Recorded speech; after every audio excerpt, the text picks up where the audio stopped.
You know, the Bond games were never really about first-person shooting. I mean, look at this. Cars that shoot rockets, snowmobiles that have turrets, women that wear very little clothing, even in the snow. Why do you always seem to end up on top? A lower center of gravity? Come on, it's not a shooter, it's a simulation about how to be a scoundrel. Scoundrel simulator. It's James Bond 007, Nightfire.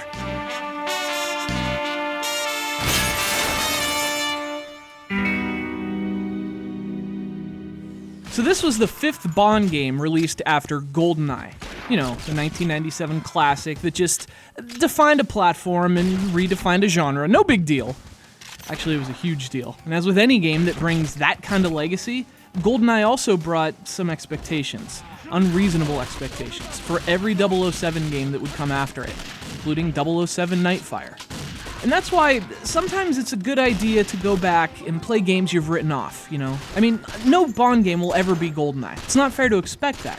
But I think for a long time, that's what a lot of us did. We expected GoldenEye. That's what I did. I wrote off Nightfire in 2002. But more than a decade later, here I am. I finally played it again. Only this time I left those expectations back in 1997. I had fair expectations. And you know what? Nightfire exceeded them.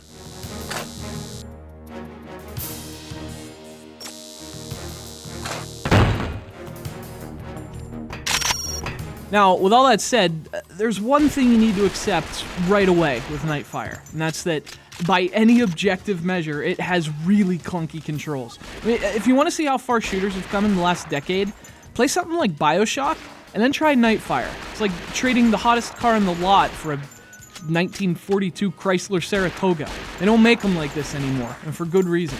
So if you're young, and maybe you grew up with dual thumbsticks, well, that wasn't always a thing. If you're used to walking with the left stick, looking around freely with the right, at the same time, Nightfire's gonna feel really weird. And even for those of us who played those games back in the day, it's surprisingly hard to get back in that groove. I mean, I'm not sure I ever felt fully comfortable controlling 007. He seemed to do just fine, though. James! Oh.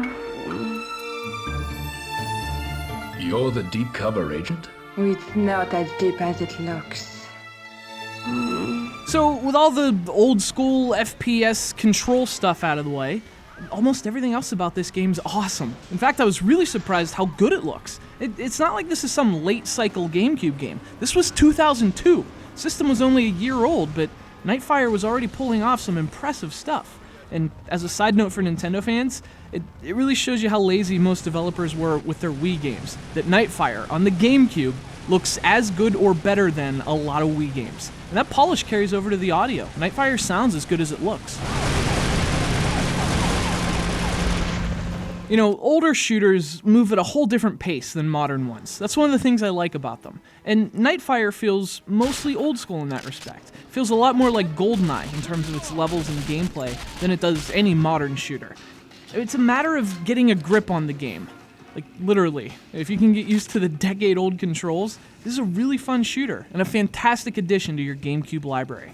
And by the way, huge thanks to our pal Kevin from Jersey City, New Jersey for sending it in. I hadn't thought about this game in years, and if it wasn't for him, I would have never had this come to Bond moment. Nightfire would be a terrible GoldenEye, but it's a pretty good Nightfire.